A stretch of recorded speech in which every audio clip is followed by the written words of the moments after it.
Hello, everyone. My name is Johnny McDonald, and today I'll be describing the leadership characteristics of a lesser known American leader, George Marshall. In a conversation with Dwight D. Eisenhower, President Roosevelt once said, Ike, you and I both know who was Chief of Staff during the last years of the Civil War, but practically no one else does. I hate to think that 50 years from now, practically no one will remember who George Marshall was. But before we dive into his leadership characteristics, let us first discuss his major accomplishments. After serving alongside General Pershing in World War I, he was appointed to Army Chief of Staff, where he was responsible for the reorganization of the Army, the buildup of United States Army forces, and the organization of Operation Overlord. After World War II, he was appointed as Secretary of State, where he produced what is perhaps his most lasting accomplishment, the economic aid package known as the Marshall Plan. It is for this genius and history defining plan that he would receive the Nobel Peace Prize. In systems engineering leadership, we examine leaders based on several categories. The first is how the leader establishes an ethical climate. In Leadership Experience, author Robert Daft writes that leaders signal what matters through their behavior, and George Marshall certainly established the climate through his actions. As you see in the figure, Daft emphasizes show the courage to stand up for what is right as a quality of an ethical leader, and Marshall exuded this idea. One instance in which we see this is during Anna Rosenberg's trial brought about by Joseph McCarthy's communist accusations. Rosenberg was Marshall's nominee for Assistant Secretary of Defense, and Marshall told Rosenberg, we will stick this out. It would have been easy to choose another candidate, yet Marshall knew the accusations were false and backed her to the end. In a similar scenario, Marshall had a junior West Point graduate officer who refused to work with civilians assigned to the Civilian Conservation Corps.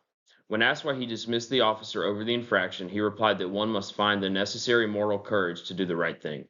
Another topic we discussed is this idea of a challenge culture within an organization.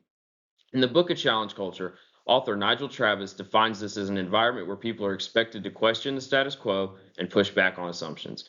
George Marshall, notorious for using his subordinates not as assistants but rather equals, certainly created such a culture in his organizations.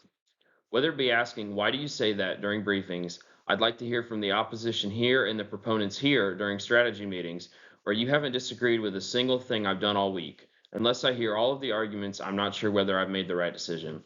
Marshall certainly instilled this culture that demanded challenge. The third topic we cover in leadership is the idea of emotional intelligence. Defined by Mayer is the ability to accurately perceive your own and others' emotions. This is an area in which Marshall's true leadership strengths are shown. As shown by the quotes below, Marshall was a master at controlling his own emotions and being aware of the emotional state of those he served with. As such, he famously created the Army Morale Officer, saying, where there is high morale, all things are possible, yet without it, everything else counts for nothing.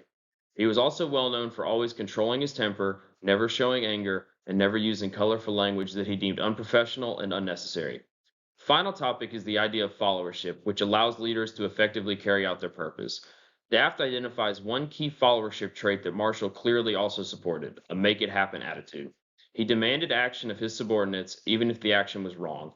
Quotes such as, the choice is between acting with energy or losing by default, and if I find you doing something, I will help you, but if I find you doing nothing, only God will help you, point to a man who rewarded action over all else. As you can see from the traits I've described, Marshall serves as the perfect role model for leaders of all ages, abilities, and leadership levels.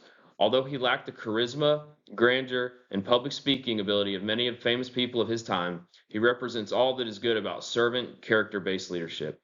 In a quote that is never more insightful than in today's world, George Marshall could command others because he could command himself.